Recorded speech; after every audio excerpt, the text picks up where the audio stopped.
Son arrivée a été toujours un sujet qui fait débat. Il est le seul à avoir bouleversé l'humanité tout entière. D'autres croient en ce qu'il est, d'autres disent que non, il ne l'est pas parce que lui-même ne l'a pas dit.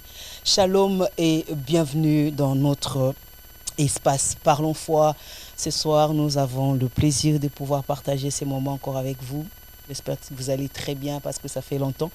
Et aujourd'hui, nous avons un sujet très important, un sujet qui fait vraiment débat, dont beaucoup ne comprennent pas qu'est-ce qui se passe exactement autour de cette personnalité.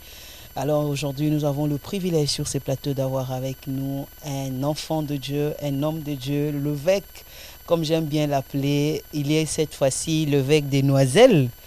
Il est le responsable des églises Amour Éternel et lui, c'est le pasteur Rodin à qui je vais dire shalom et bienvenue. Shalom, pasteur. Merci. Pasteur Rodin, bonne année. Oui, bonne année, hein, au mois de juillet. Ah oui, l'année, on est à la deuxième partie de l'année, donc oui, merci on beaucoup. peut toujours dire bonne année. Merci beaucoup. Comment ça va? Lorsqu'il y a eu des luttes sur la terre, Dieu était toujours sur son trône. Alléluia. Et donc au moment où il est sur son trône, tout va bien pour nous qui lui appartenons. Au moment où il est sur son trône, tout va très bien. Ça commence bien. Ça commence bien. Alors, pasteur Rodin, bienvenue déjà dans notre espace Parlons foi. Oui, merci beaucoup. Je vois combien c'est beau. Les cadres. Passé, j'étais ici, ça s'améliore jour après jour. Exactement. Et donc, merci à toi et merci à ton équipe derrière qui fait un bon boulot. Ça s'appelle Made in Empire Studio. Merci.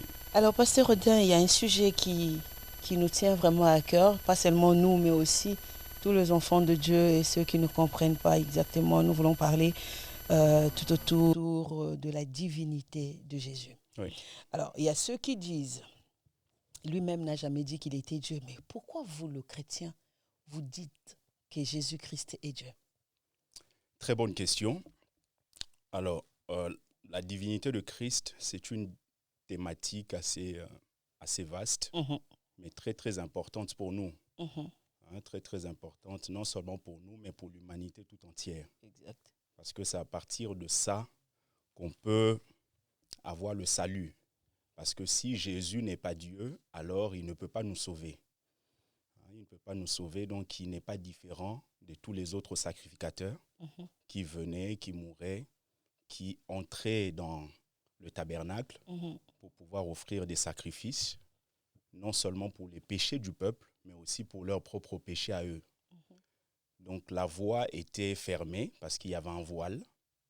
Donc si Jésus n'est pas Dieu, cela signifie que nous sommes toujours dans nos péchés.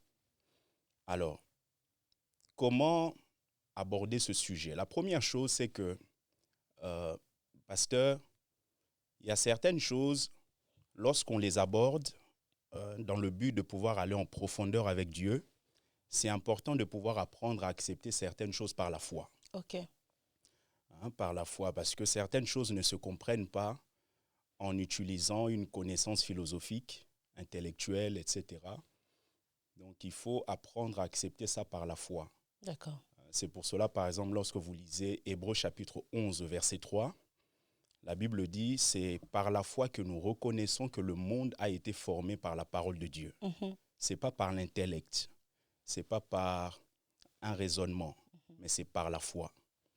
Et c'est vraiment important de savoir que certaines choses, par exemple, lorsqu'on parle de la Trinité, on peut expliquer ça, par exemple, en disant que l'eau, sous forme liquide, peut être aussi sous forme de glaçon, mais peut être aussi sous forme d'une vapeur. Okay. Donc, l'ensemble là, c'est l'eau, mais sous différentes formes. Exact. Mais au-delà de tout cela, lorsque quelqu'un veut aller loin avec Dieu, c'est vraiment important de pouvoir accepter, même cette explication-là, accepter ça par la foi. Alors, lorsque vous étudiez les Écritures, vous allez voir, par exemple, lorsque je parle de la Trinité, vous avez le premier verset du livre de la Genèse qui dit « Au commencement, Dieu créa les cieux et la terre. Au commencement, Elohim créa les Shamaïm et la terre. » Alors, Elohim, là, c'est la forme plurielle du mot Eloah. Donc, vous avez Elohim qui est au pluriel, mais vous avez le verbe qui suit, qui est à la troisième personne du singulier. Normalement, il y a une faute grammaticale. En fait, prophétiquement, Dieu veut nous annoncer ce qu'on appelle la pluralité dans l'unité. C'est-à-dire le Dieu qui est un, mais qui peut se manifester de diverses manières. Et ça, vous le voyez aussi, par exemple, lorsque vous lisez Matthieu chapitre 28, à partir du verset 19, souvent les gens sont dans des débats en disant est-ce qu'il faut baptiser au nom de Jésus ou il faut baptiser au nom du Père, du Fils et du Saint-Esprit. Lorsque vous lisez Matthieu chapitre 28, vous allez voir que la Bible dit allez, faites de toutes les nations des disciples, disciplinez-les et ensuite baptisez-les au nom du Père, du Fils et du Saint-Esprit. Alors, lorsque vous étudiez ça, vous allez vous rendre compte qu'on dit bien au nom du Père, au nom du Fils, 2, au nom du Saint-Esprit, 3. Normalement, il faudrait que le nom qui est mentionné avant, c'est-à-dire au nom, soit au pluriel parce qu'il y a 3 noms. D'accord. Mais lorsque vous regardez votre Bible, toutes les versions, vous allez voir, c'est écrit au nom, au singulier, et ensuite on cite le Père, on cite le Fils, on cite le Saint-Esprit. En fait, Matthieu, dirigé par l'Esprit, est déjà en train de nous montrer que les 3 la forment un. Ok. Donc, ils sont un, mais sous différentes formes. Ils se manifestent sous différentes formes. Donc, c'est important de pouvoir accepter certaines choses par la foi. Deuxièmement, c'est important lorsqu'on veut aller loin, surtout dans de tels sujets, de pouvoir croire en ce qu'on appelle l'inhérence des Écritures. Alors, l'inhérence des Écritures, pour faire simple pour ceux qui nous suivent, c'est simplement le fait que dans la Bible, au niveau de la version originale, les Écritures, là, au niveau de sa version originale, des textes originaux, donc la Bible ne contient aucune erreur. Donc, si quelqu'un n'accepte déjà pas ça, automatiquement, la personne ne pourra pas aller très loin dans la révélation de Dieu et dans la révélation de ce que Dieu a pour nous. Par exemple, lorsque vous regardez Marie, vous allez voir tout comme Marie a été couverte par le Saint-Esprit pour que l'enfant qui va naître puisse être un enfant sans péché. De la même manière, le Saint-Esprit a conduit les écrivains. Moi, je ne les appelle pas les auteurs parce que je considère qu'il n'y a qu'un seul auteur qui est le Saint-Esprit. Les autres, ce sont des écrivains que Dieu a utilisés pour pouvoir mettre des choses en place. Donc, tout comme le Saint-Esprit a couvert Marie de son ombre pour pouvoir garantir la naissance de Jésus sans péché, le Saint-Esprit a aussi dirigé des hommes, a aussi conduit des hommes pour que ces hommes puissent mettre en place un certain nombre de choses qui garantissent l'inhérence des Écritures.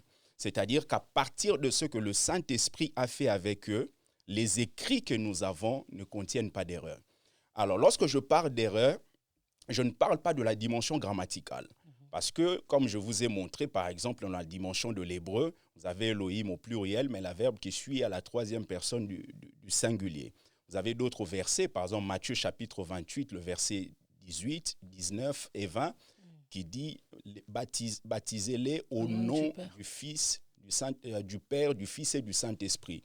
Donc, vous avez des erreurs grammaticales au niveau de notre langue, mais ce ne sont pas des erreurs au niveau de la dimension prophétique de ce que Dieu veut nous communiquer. Donc, pour essayer de mettre une forme de postulat, la première chose, c'est que il faudrait que nous apprenions à accepter certaines choses par la foi.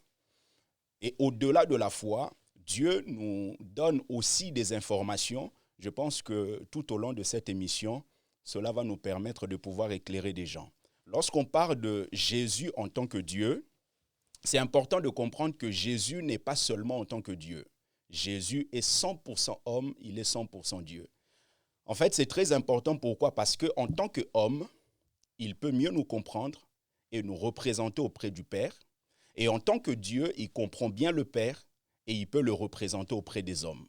Et c'est vraiment exactement son travail en tant que sacrificateur. C'est-à-dire qu'il est au milieu en tant que pont. Et la particularité, c'est que le sacrificateur d'antan, d'autrefois, représentait l'homme, mais ne connaissait pas tout de Dieu. Il était homme, comme les autres, mais il avait certaines connaissances concernant l'Éternel. Il était au milieu, mais il n'avait pas toute la connaissance des deux côtés. Mais Jésus est le meilleur souverain sacrificateur parce qu'en étant au milieu, il connaît très bien la partie à droite et il connaît aussi très bien la partie à gauche. Alors, lorsqu'on parle du fait que Jésus soit 100% homme, 100% Dieu, en théologie, on appelle ça l'union hypostatique. Hein, l'unité, d'autres appellent ça unité hypostatique. C'est-à-dire le fait que Jésus soit 100% homme, 100% Dieu. Parce que très souvent, même dans les autres attributs, on a comme l'impression que, vous voyez, par exemple, lorsque quelqu'un parle de la grâce, on a comme l'impression que Dieu est 50% grâce, 30% justice, 30% bonté, Souverain. 30% souverain. C'est vraiment important de comprendre que Dieu est 100% grâce, Dieu est 100% justice, Dieu est 100% sanctification. Et donc, lorsqu'on parle de ces deux dimensions, dimension humaine et dimension divine, Jésus est 100% homme et il est aussi 100% Dieu. Et c'est important aussi de comprendre que Jésus, en venant sur la terre, il n'a pas été vidé de sa divinité pour revêtir la dimension humaine. Jésus a porté la dimension humaine au-dessus de la dimension divine.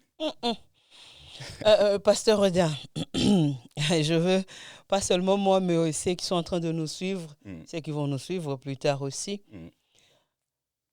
Tu as dit tout à l'heure qu'il y a des choses qu'on doit simplement croire, des choses que nous devons simplement accepter, parce que c'est par la foi qu'on peut le vivre. La Bible dit que celui qui réfléchit sur les choses trouve le bonheur, trouve la voie dans d'autres versions. Ce qui veut dire qu'il est important aussi de réfléchir sur ce qui est écrit. Il est important de pouvoir élargir un peu le côté intellect pour comprendre quelque chose. Parce qu'il faut seulement accepter, c'est vrai, la foi, on peut accepter, mais si on ne comprend pas ce qu'on accepte, ça ne va pas nous aider. Alors là, vous avez deux dimensions. Vous avez la dimension de la compréhension. C'est très bien le texte que vous avez pris en Proverbe qui dit « Celui qui réfléchit sur les choses trouve le bonheur ». La voie, ouais. Alors, c'est important de réfléchir sur des choses.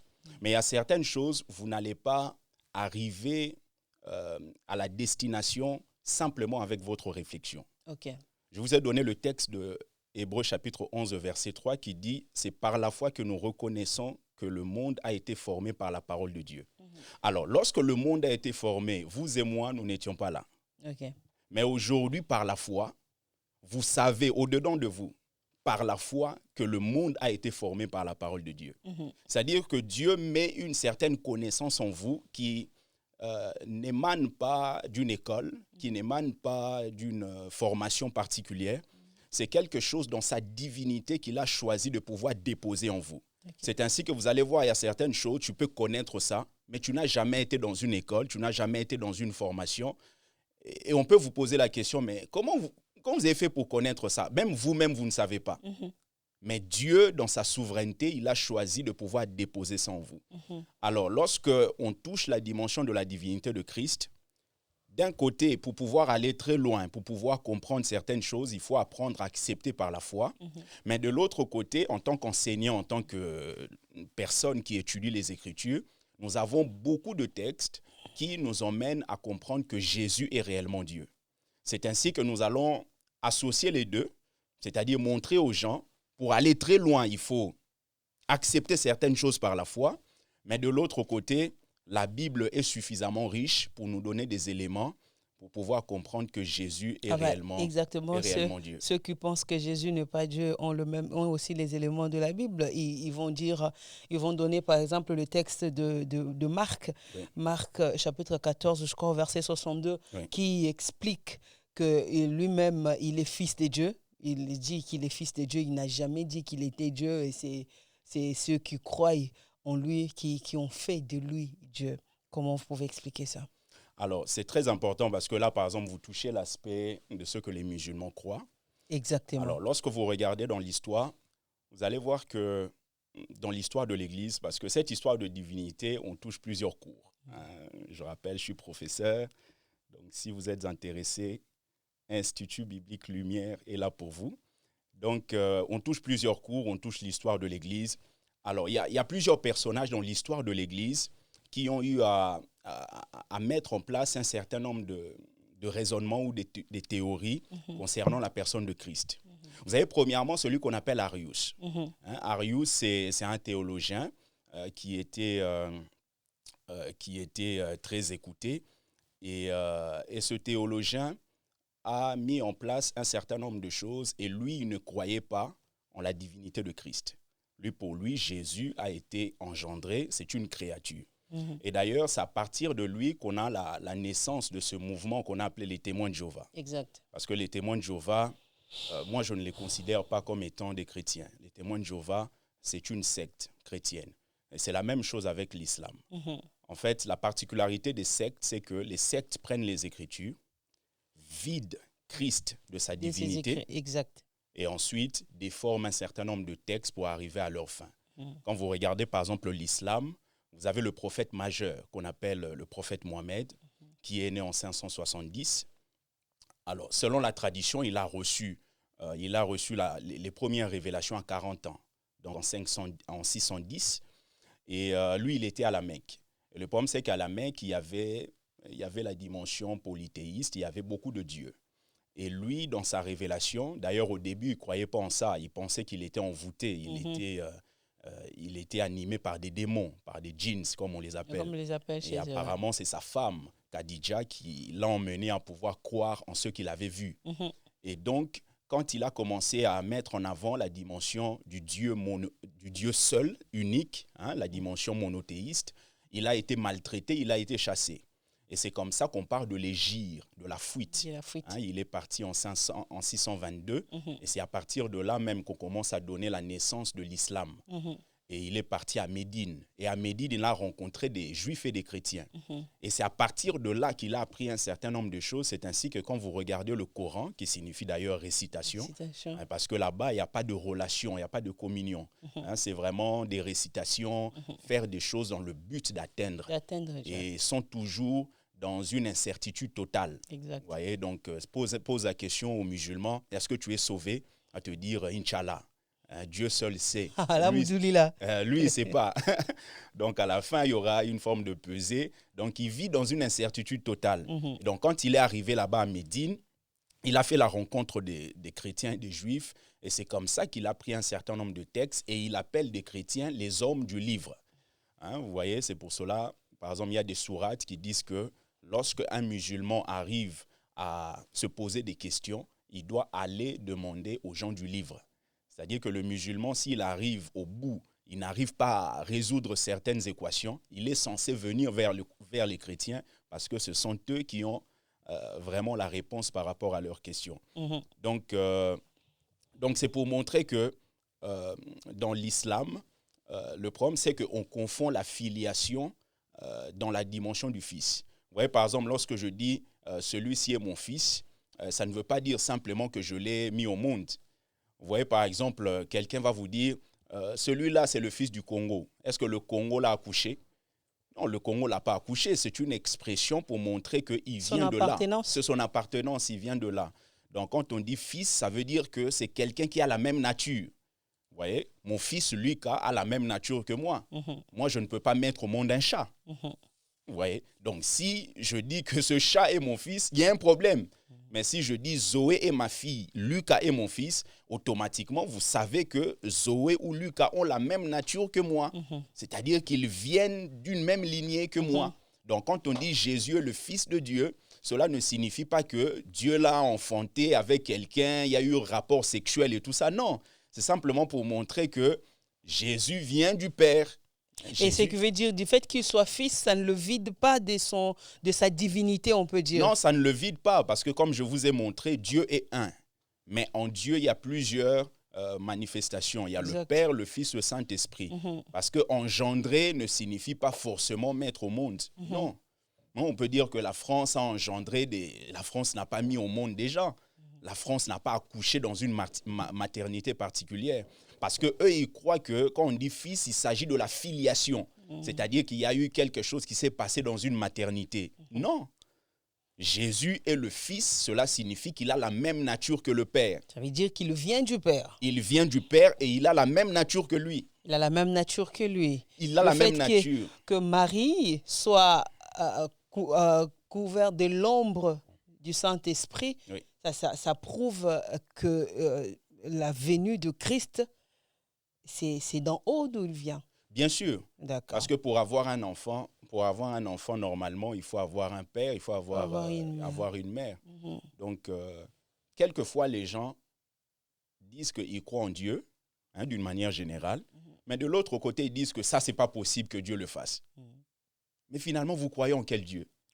Un Dieu. Un Dieu que vous-même pouvez maîtriser, exactement. Dans votre veau d'or. On a droit de réfléchir, de savoir que ça, il peut faire et ça, il ne peut pas faire. Voilà, ça, c'est la religion. Exactement. Ça nous introduit dans la construction du veau d'or et on essaie un peu de maîtriser ce Dieu. Lui ne peut pas faire ceci, Dieu ne peut pas avoir ceci, Dieu ne peut pas, non. Alors, pasteur, je suis en train de parler de versets ou d'éléments qui prouvent la divinité de Christ. Je pense que moi et ceux qui nous suivent et tous les disciples de Parlons Foi, nous avons besoin de savoir quels sont les éléments, quels sont le passage qui prouve la divinité de Christ. Alors, le premier texte, je vais vous prendre le texte de Tite. Peut-être si on veut, on peut lire ça. Tite, chapitre 2.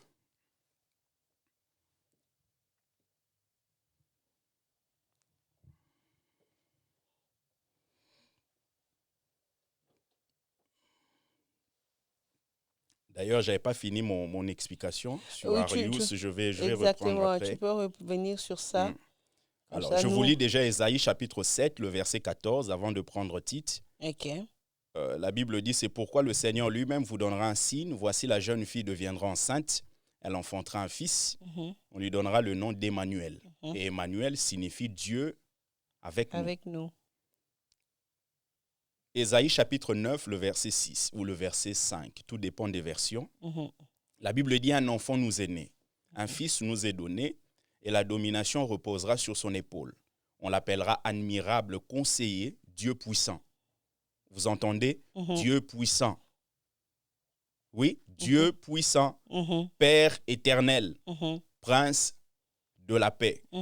On l'appellera Dieu puissant.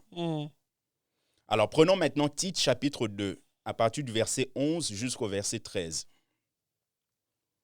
Tite 2, 11 à 13. Oui.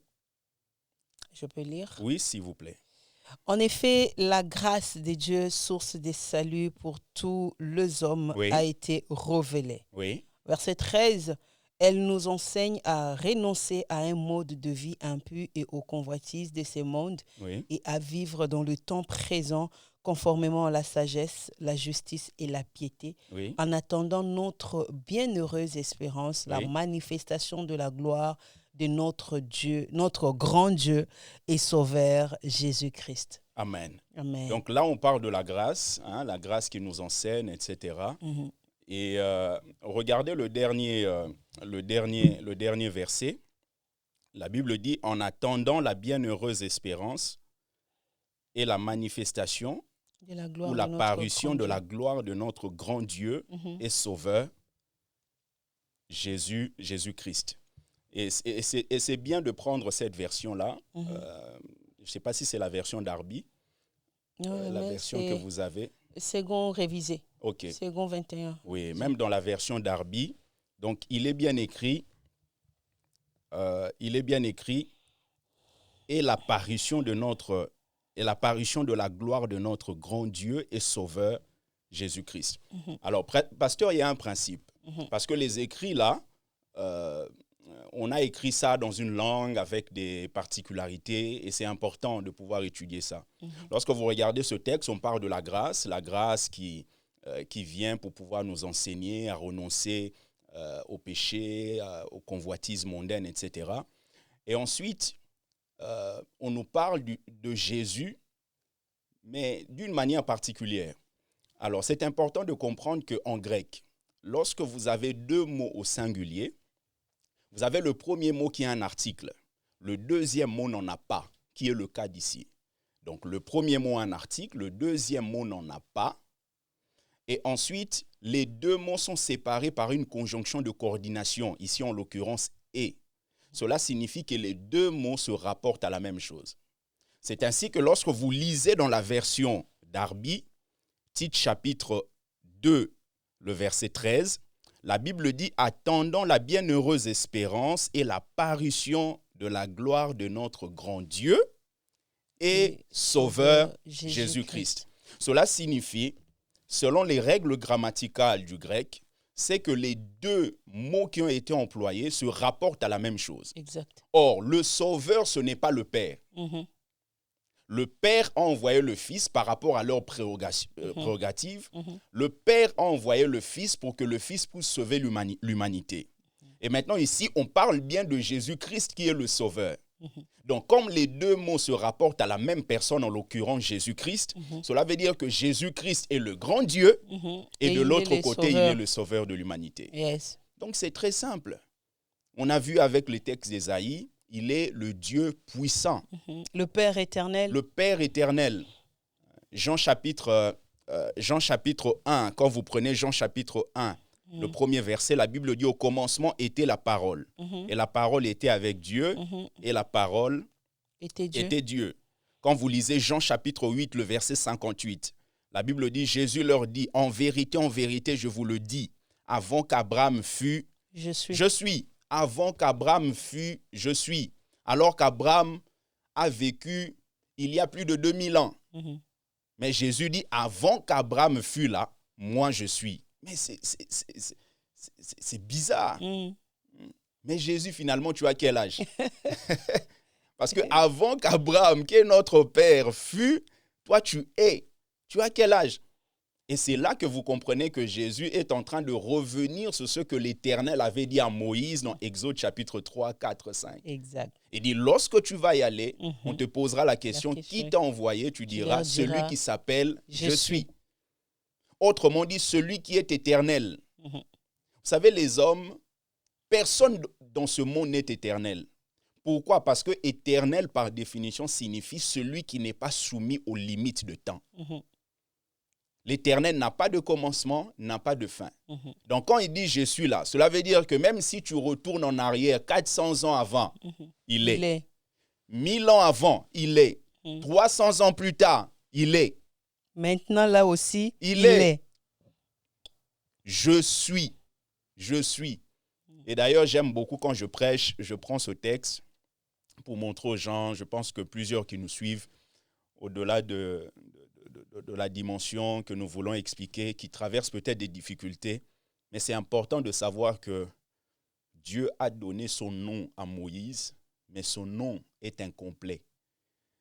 Il n'a pas dit « je suis celui qui guérit ». Il n'a pas dit « je suis celui qui délivre ». Celui qui délivre. Parce qu'il ne veut pas être enfermé dans une boîte. Parce qu'il y a des situations qui ne demandent pas une délivrance. Il y a des situations qui demandent les finances. Il y a des situations qui ne demandent pas une guérison. Il y a des situations qui demandent à ce qu'une porte s'ouvre. C'est ainsi qu'il dit, quand tu iras, tu diras celui qui s'appelle « Je suis ». Cela c'est lui qui peut répondre à tous vos besoins. Et c'est à vous de pouvoir compléter ça. Si dans ton cas, tu as besoin de le voir en tant que Jéhovah Jireh, il agira comme ça. Alors il agira comme ça. Si tu veux le voir en tant que quelqu'un qui guérit, donc un autre texte, je vais vous donner, Hébreux chapitre 1, le verset 8. La Bible dit, « Mais il a dit au Fils, ton trône, ô Dieu, est éternel. Ton trône, ô Dieu. » Il a dit à qui? Au Fils. Est éternel. Le sceptre de ton règne est un sceptre d'équité. Colossiens chapitre 1, le verset 17. Il est avant toute chose et toute chose subsiste en lui. Toute chose subsiste en lui.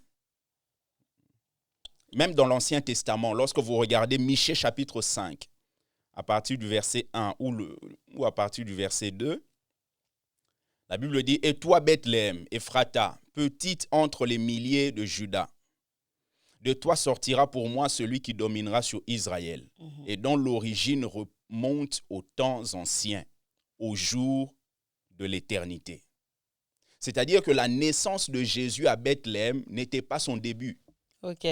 C'est le début d'une dispensation, mais ce n'est pas le début de son existence. Exact. À Bethléem, il était là, il existe de toute éternité. C'est vraiment important que vous compreniez ça. Jésus a été envoyé pour pouvoir exercer un ministère pendant un temps. Mais dans son essence, il existe de toute éternité. Il est là de toute éternité. De toute éternité, il est là. Alors, Pasteur Rodin, il est là de toute éternité. Nous nous inclinons. Je sais que Jean chapitre 1er nous parle rien de ce qui a été fait n'a été fait sans elle. La parole qui est l'image de Christ, où Jean nous dit, cette parole a habité parmi nous, nous l'avons contemplée à l'image de la gloire du Seigneur Jésus. Et nous bénissons le Seigneur pour sa présence. Maintenant, j'ai oublié que j'ai oublié. Mais bon,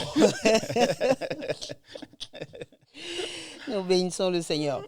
Alors, je pense qu'il y a un moment donné, il y a eu un homme de Dieu, il y avait un débat. Oui. Il y a un homme de Dieu qui a dit que Jésus n'était pas né Christ, il est devenu Christ.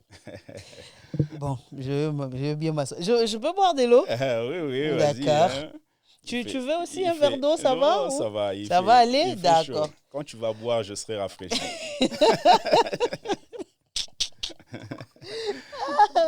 Pasteur Rodin, en tout cas, il y a eu un débat, ça fait beaucoup de bruit. Alors moi, je pense qu'il est important qu'on puisse éclairer ceux qui nous suivent. Alors, je veux boire quand tu sais, déjà en train de parler. Jésus est-il devenu Christ ou il est né Christ? À vous la parole, pasteur. Alors, c'est important de comprendre déjà ce que cela signifie, Christ. Hein, parce que Christ signifie simplement loin, celui qui est loin. Hein, celui qui est loin. Et vous allez voir qu'il y a des textes comme ça dans Luc chapitre 4 et tout ça, où Jésus dit « L'Esprit du Seigneur est sur moi, car il m'a oint pour annoncer, etc. » Alors, certains peuvent penser que l'onction a commencé peut-être le jour de son baptême, que quelque chose s'est passé, il a reçu quelque chose de particulier pour pouvoir commencer le ministère. Et d'autres peuvent penser que ça a toujours été là et la mission avait déjà été précisée. Pour essayer d'enrichir, ceux qui pensent qu'il est devenu Christ, ils se basent sur Actes chapitre 2, je crois, c'est dans le discours de Pierre, Pierre où il dit Dieu a fait de Jésus Christ. C'est-à-dire, il l'a rendu Christ. Il est devenu Christ, le Sauveur. Oui, c'est-à-dire que Christ est simplement la dimension de son onction qui est sur lui pour pouvoir exercer certaines choses sur la terre. En d'autres termes, il est devenu. Alors, je ne voudrais pas aller dans un sens ou dans un autre. Okay. Parce que Christ n'est pas comme un post-nom de Jésus. Hein, ce n'est pas comme si, voilà, il s'appelle Jésus et ensuite son post-nom, c'est Christ. Hein, les deux vont ensemble parce que Jésus signifie simplement Yeshua, sauveur. Donc, c'est l'incarnation de sa mission. Et Christ, ça signifie l'onction, loin. Et c'est aussi l'incarnation de sa mission parce qu'il ne peut pas accomplir sa mission aussi longtemps qu'il ne reçoit pas l'onction suffisante pour pouvoir travailler. Vous voyez, c'est pour cela que je parlais tout à l'heure des attributs. Jésus n'a pas été vidé de sa divinité, mais il a porté quelque chose en plus. Quand vous lisez par exemple Philippiens, la Bible dit qu'il s'est dépouillé en prenant la forme de serviteur. Philippiens chapitre 2, voilà, en devenant semblable aux hommes. Donc, il s'est dépouillé. Normalement, quand on se dépouille, c'est une soustraction. Mais la Bible dit ensuite en prenant, c'est-à-dire il s'est dépouillé en prenant, c'est une addition. Il s'est dépouillé en appliquant une addition. C'est-à-dire qu'il ne s'est pas vidé de sa divinité et ensuite porté la veste de l'humanité, mais il a gardé sa divinité et il a porté en plus la dimension humaine. Maintenant, dans l'exercice de son ministère, il y a certains attributs, certains privilèges qu'il n'a pas eu à exercer ça. Vous voyez? Donc Jésus à tout moment pouvait, même tous ces gens-là qui venaient l'insulter, il pouvait faire qu'il disparaisse en un clin d'œil. Donc il y a certaines choses qu'il n'a pas utilisées, mais la dimension humaine n'est pas venue enlever la dimension divine. Alors, pour retourner à la question, Christ, c'est la dimension de celui qui est oint pour pouvoir exercer le ministère. Est-ce qu'il est devenu, si on prend par exemple le texte de Luc, on regarde son baptême, la Bible ne nous le dit pas. Hein? La Bible dit simplement que l'Esprit du Seigneur est sur moi, il m'a oint. Il a oint quand? Est-ce qu'il a oint le jour où il a été baptisé? Est-ce qu'il a été oint lorsqu'il a ouvert le livre dans le temple pour pouvoir dire que cette parole s'est accomplie? Est-ce qu'il a été oint depuis l'éternité pour pouvoir venir accomplir sa mission? Je crois que certaines choses pasteur, c'est une perte de temps que les gens essayent de nous emmener. Il faut juste que nous sachions que pour accomplir la mission, il faut avoir l'onction. Et lui, il avait l'onction suffisante. C'est ainsi qu'il a accompli sa mission. Il a accompli sa mission parce qu'il avait l'onction. Donc, on n'a pas besoin de savoir si c'était avant Non, la c'est pas croix son ou après poste. la croix. Non, c'est pas son poste. C'est Non, pas le but. non, c'est pas le but. Et comme je disais tout à l'heure, peut-être pour revenir dans mon explication par rapport au mouvement de ceux qu'on a connus par rapport à la divinité de Christ, vous avez Arius qui ne croyait pas en la divinité de Christ. Arius pensait que Christ était une créature. Et comme je vous ai montré que c'est à partir de lui qu'on a eu la naissance du mouvement des témoins de Jéhovah, etc. Mais après Arius, on avait quelqu'un qui s'appelait Athanase. Et Athanase, lui, il était différent de Arius parce que lui, il croyait entre guillemets à la divinité de Christ, mais il pensait que le Fils était vraiment une personne différente du Père. Ouais. Voilà, lui, il dissociait vraiment les deux. Et troisièmement, nous avons quelqu'un qui s'appelle Eusèbe de Césarée, parce qu'il était évêque de Césarée. Et lui, sa particularité, c'est qu'il a un peu mélangé les deux. Il a pris le bon dans ça, il a pris le bon ici. Et c'est plus tard, même avec le concile de Nicée en 325, qu'on a vraiment eu à confirmer la divinité de Christ. Et c'est plus tard avec le concile de Chalcédoine qu'on a eu encore à marteler sur la divinité de Christ. Donc quand vous regardez même la mort de Christ et ensuite l'Église primitive, vous allez voir qu'il y a toujours eu des débats. Même au sein de l'Église, il y a toujours eu des débats. C'est ainsi qu'à partir de ces débats-là, il y a des sectes qui sont nées.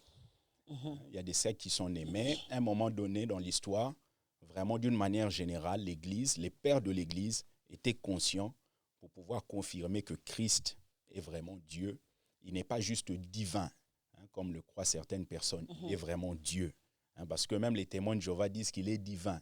Divin signifie qu'il a été créé par Dieu. Il vient de lui, mais il n'est pas Dieu. Il n'est pas Dieu. Donc ça, ce n'est pas ce que nous croyons. Nous croyons qu'il est Dieu et il est Dieu pour nous. Nous croyons qu'il est Dieu et il est Dieu pour nous et pour tous ceux qui n'ont pas encore la grâce ou le privilège de le rencontrer. Je sais que c'est un sujet qui fait beaucoup parler. Il y a même ceux qui ont refusé d'aller plus loin dans les choses de Dieu parce qu'ils n'ont pas compris exactement ces sujets. Ils disent soit il est Dieu, soit il ne l'est pas. Donc moi, je ne dois pas continuer à prier quelqu'un dont je ne sais pas qui il est réellement.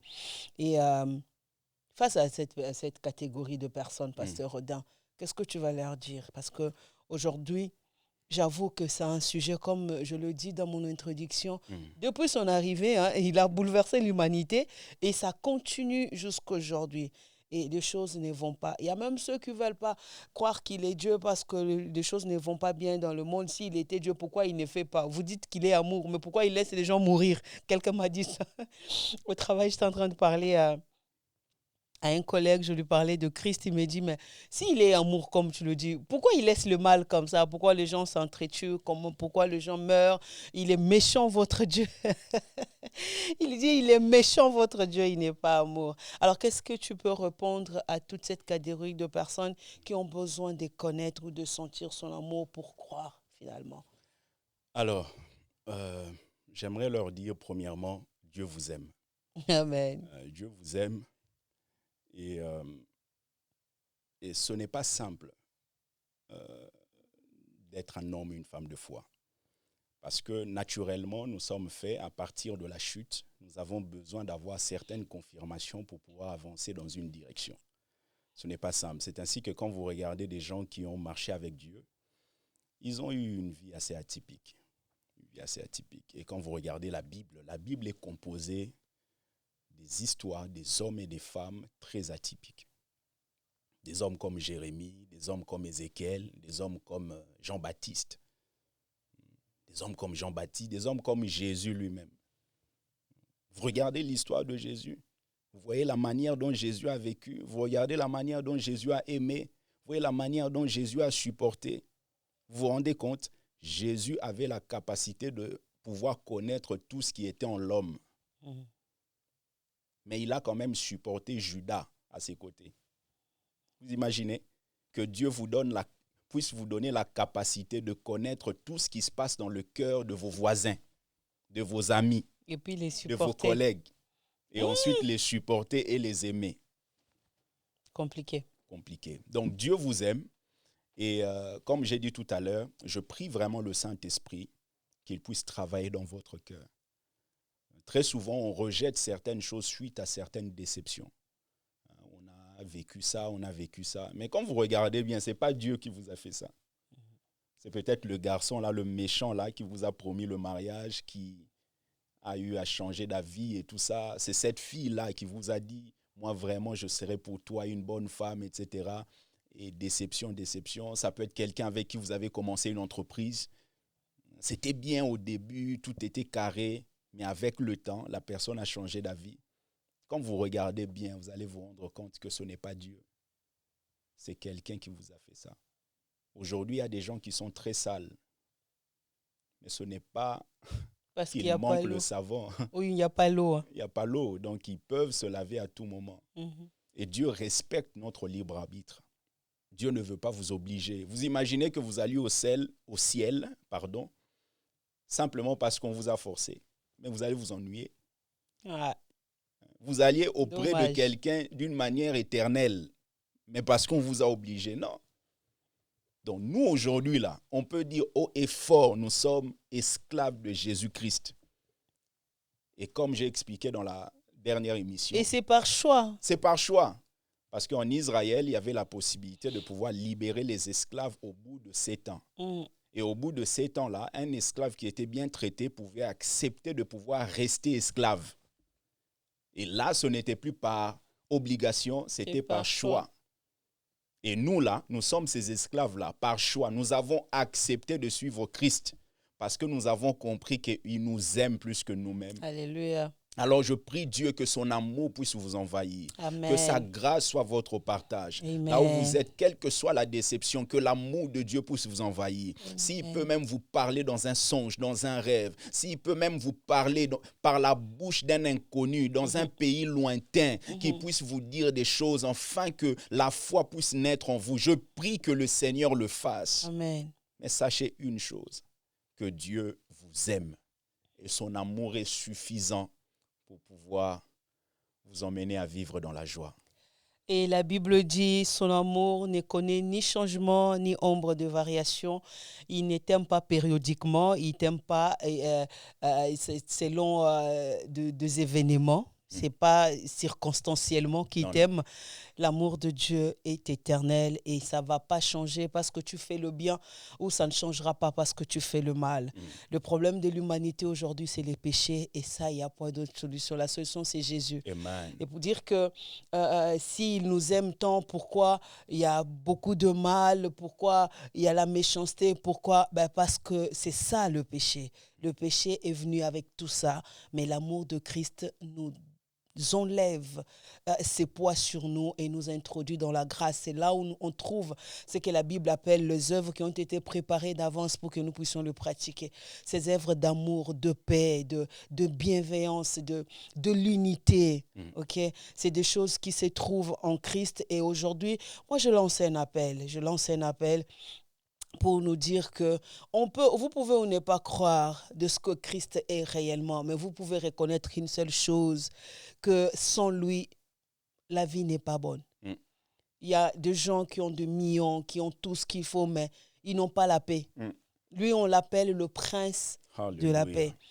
Ma prière que Christ crée en vous le vouloir et le faire. Amen. Pas seulement de le chercher, mais de croire en lui pour avoir la paix. Amen. Quand je dis croire en lui, avoir la paix, ce n'est pas forcément tout va rouler, il y aura l'or, vous aurez des millions. Non, moi je ne fais pas cet évangile-là. J'annonce Jésus pour une relation, pas pour ce que vous pouvez obtenir de lui, de l'extérieur. Tu veux avoir beaucoup d'argent, va travailler. Mais tu veux avoir une vie éternelle, viens à Jésus, car il te sauvera. Oui, pasteur, pour aller dans la même lignée que ce que tu viens de dire, je reviens de Kinshasa, parce que ma petite sœur est décédée, 8 heures de vol. Et en allant Des fois, il y a des questions qui arrivent. On se demande finalement qu'est-ce qu'elle a fait pour partir aussitôt. À 29 ans, quelqu'un qui est enceinte, normalement, c'est une circonstance qui est censée apporter la joie. Être une bonne nouvelle, Ouais, bénédiction. mais ça bascule. Mm. Laisse un enfant qui ne connaîtra jamais sa mère. Et c'est pour dire qu'à tous ceux qui nous suivent, quelquefois, vous ne sentirez pas l'amour de Dieu. Mm. Quelquefois, vous vivrez certaines choses, certains événements. Vous pouvez chercher à gauche, à droite, vous ne sentirez pas l'amour de Dieu. Vous regardez la vie de Job, tout ce qu'il vit, on vient lui annoncer ça, on vient lui dire ça. Avec tout ça là, tu ne sentiras pas l'amour de Dieu. Mm. C'est en ce moment-là qu'il faut savoir que Dieu vous aime. Amen. C'est pour ça que la Bible dit, c'est par la foi que nous reconnaissons que le monde a été formé par la parole de Dieu. Mhm. Donc c'est vraiment important de comprendre que Dieu vous aime, même si vous ne le sentez pas, son amour est là, son amour est vrai et son amour est véritable. Même lorsqu'on traverse des moments difficiles. Même quand c'est très difficile, même quand c'est très difficile, Dieu, il est souverain, il est amour. Mais quelquefois, nous ne comprenons pas ce qu'il fait. Nous ne comprenons pas ce qu'il fait. Dieu peut décider de prendre quelqu'un parce que il sait que cette personne, peut-être dans 5 ans, va se retrouver dans une vie qui ne sera pas très agréable, peut même détériorer la vie des autres. Et Dieu prend cette personne-là. Mais nous, dans le présent, comme on ne voit pas le futur, on a mal. On dit, Seigneur, pourquoi? Ouais. Et naturellement, c'est normal que nous puissions avoir mal. Pourquoi? Parce que l'homme n'a pas été créé pour mourir. Normalement, nous n'avons pas été faits pour vivre ça. C'est ainsi que lorsque nous perdons un être cher, nous avons comme une forme de révolte en nous. Parce que l'homme n'avait pas été appelé pour vivre ça. C'est pour ça même Jésus, quand il est venu devant Lazare, Jésus savait qu'il allait ressusciter Lazare. Mais ça n'a pas empêché de pleurer. Et surtout, il pleure parce qu'il se rend compte que le péché a emmené l'homme à vivre ça. Jésus pleure, il dit, c'est à cause du péché que vous vivez ça. Mais la bonne nouvelle, c'est que lui, il est venu pour rétablir toutes choses. Pour rétablir toutes choses. Et même si nous nous séparons aujourd'hui parce que la mort a frappé, au moment où nous croyons en lui, nous allons nous retrouver au ciel. Nous allons nous retrouver par sa grâce. Gloire au Seigneur. En tout cas, j'espère que vous avez passé un bon moment avec nous. Vous avez compris. Nous pouvons le déclarer haut et fort que Jésus-Christ n'est pas seulement le Sauveur, le Seigneur, mais il est aussi Dieu. Voilà pourquoi on n'a pas peur d'annoncer son nom, de crier son nom, de l'adorer, de le servir. S'il y a une chose, tu ne devrais pas avoir honte, c'est ta vie de foi en Christ. Parce que, crois-moi, c'est merveilleux. Oui, même avec des larmes, c'est merveilleux. Même lorsque ça fait très mal, mais ça reste la meilleure chose, la meilleure décision à prendre. Aujourd'hui, ça nous arrive de traverser tous les moments difficiles dans la vie. Mais s'il y a une chose que je ne regrette jamais, c'est d'avoir confié ma jeunesse à Jésus jusqu'à aujourd'hui et à son rythme, avec larmes, avec douleur, avec tout, mais toujours avec un regard fixé sur Christ parce qu'il est le consommateur de ma foi. Alors je vous appelle à faire de même. Quittez les débats inutiles. Pasteur Rodin a dit quelque chose de très important tout à l'heure, c'est qu'il y a des choses qu'il faut croire. Jésus, lors de sa résurrection, il y a eu un de ses disciples qui n'a pas cru aussi. Il s'agit de Thomas. Et Jésus lui dit, heureux ceux qui croient sans avoir vu. Tu n'as pas besoin de tout comprendre, mais tu as besoin de croire. On appelle Abraham aujourd'hui le père de la foi. Il n'a pas compris pourquoi il devait quitter sa famille. On lui a dit quitte, il a quitté, il est parti, sans savoir où il allait.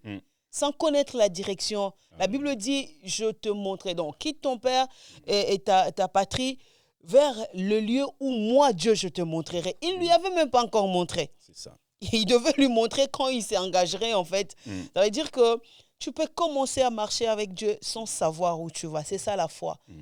La foi, c'est croire en rien jusqu'à ce que rien devienne quelque chose. La foi, c'est s'accrocher jusqu'à ce que vraiment, tu n'as pas tous les éléments réunis, mais tu crois simplement. Tu dis, là, ça va changer. Élie a cru que la pluie pouvait tomber, même si le disciple est parti au moins 7 fois, lui a dit qu'il n'y avait rien. À la 7e fois, Élie n'a pas abandonné. Il a dit, va encore. Il a regardé. Et lorsqu'on lui annonce un petit signe seulement, c'était suffisant pour Élie de croire Alléluia. Que la grande pluie va tomber. Moi, je veux t'annoncer une chose ce soir, parce que ça dépend de l'heure à laquelle tu vas nous suivre, c'est qu'il est réellement Dieu. Et donc, accepte de marcher avec lui, les choses changeront. Même si tu ne comprends pas, engage-toi, les choses changeront. Tu as mal aujourd'hui, je comprends. Tu es blessé aujourd'hui, je comprends. C'est compliqué, je comprends, mais je te dis une vérité. Accepte de marcher avec lui, les choses vont s'arranger. Tu vas comprendre devant. À un moment donné, tu arriveras, tu diras, waouh, tout ça c'était pour ça. Oui, tout ça c'était pour te donner un avenir meilleur. Amen. Car la Bible dit, je connais le projet que j'ai formé pour vous, Alléluia. Les projets de paix et non de malheur. Que l'Éternel Dieu vous bénisse. Je vais dire un grand merci au pasteur Rodin. Merci d'avoir accepté, je sais, avec tout ce que tu as à faire. Merci d'avoir passé ces moments avec nous. Ça va, merci ça a beaucoup. été quand même? Non, merci, très bien. Alors, je te donne l'occasion d'annoncer l'Institut. C'est quand l'ouverture, la rentrée? Ça commence Oui, quand? Merci beaucoup, pasteur. Merci de m'avoir accueilli. Merci, Empire Studio. Empire Studio. Non, frère, tu ne peux pas mal prononcer mon lieu de travail. Désolé. Donc, merci à tout le staff. Merci beaucoup, c'est très beau et c'est encourageant. Toujours... C'est signé Empire Studio. Ah, mais c'est important parce que la Bible dit d'ajouter à notre foi la vertu. Merci. En fait, la vertu, le mot vertu là, en grec signifie ce qui est excellent. En fait, la foi doit être exercée avec excellence. C'est pour ça même lorsqu'on enseigne ici, on essaye de faire avec excellence. On ne vient pas juste comme ça, on balance des versets. Vous voyez même la manière d'expliquer, vous sentez une certaine excellence. Vous voyez ma sœur en train de présenter, vous voyez comment elle est belle. Une excellence est attachée à ce travail. Amen. Donc nous bénissons Dieu. Donc pour vous dire que l'Institut biblique Lumière ouvre ses portes. Donc les inscriptions ont déjà commencé. Donc le 4 septembre, c'est la rentrée. Donc tout se passe en ligne. Vous avez la possibilité de vous inscrire. Donc écrivez à ce numéro 06 24 96 39 48. Donc vous écrivez, vous aurez toutes les informations pour pouvoir vous inscrire. Donc les cours seront en ligne. Vous avez 2 cours le lundi et vous avez 2 cours le vendredi. Et vous avez aussi des examens et des devoirs. Donc vous avez besoin de pouvoir aller loin, de progresser, de grandir dans votre foi, votre ministère. En tout cas, Institut biblique Lumière est là pour vous. Et je bénis le Seigneur parce que au mois d'octobre aussi, on va avoir un programme qu'on appelle Prophète, prêtre, roi. Et ce programme, ce sera c'est quand? C'est le 10. Okay. Le samedi, la deuxième semaine du mois d'octobre. Et ce sera le samedi et le dimanche. Donc, Prophète, prêtre, roi, il y a des affiches qui vont sortir. Donc, je pense que vous verrez les informations pour pouvoir passer ce temps avec nous. Et je crois que la foi aussi, parlons foi, on a un événement au mois de septembre. Exactement. Bon, c'est vrai. Oh, merci de m'avoir précédé. Parlons foi annonce son activité en présentiel pour le 26 septembre. Vous aurez toutes les informations, bien évidemment. Alors, un grand merci, encore une fois, Pasteur Rodin. Merci. Merci à tout le monde. Un grand merci à l'équipe. Comme je dirais, merci comme ça à Empereur Moidi 4. Hein? Tu connais comment je l'appelle? Ozo, c'est comme Empereur 4K, c'est lui le chef, je peux dire ça, le producteur bien évidemment aussi de cette émission. Nous avons Magloire derrière la caméra, il s'est levé. Bon, du moins je lui dis bonsoir. Et aussi si vous voulez, Empire Studio vous donne tout ce que vous voulez. vous avez des événements, anniversaires. Déjà, on fait des très belles photos par ici. Allez-y sur des plateformes, vous allez taper un peu studio, vous verrez tout ce qu'il faut et le Seigneur ne manquera pas de vous accorder sa grâce. Merci, merci beaucoup. Parlons Foi vous donne rendez-vous au prochain numéro. D'ici là, prenez soin de vous. Amen.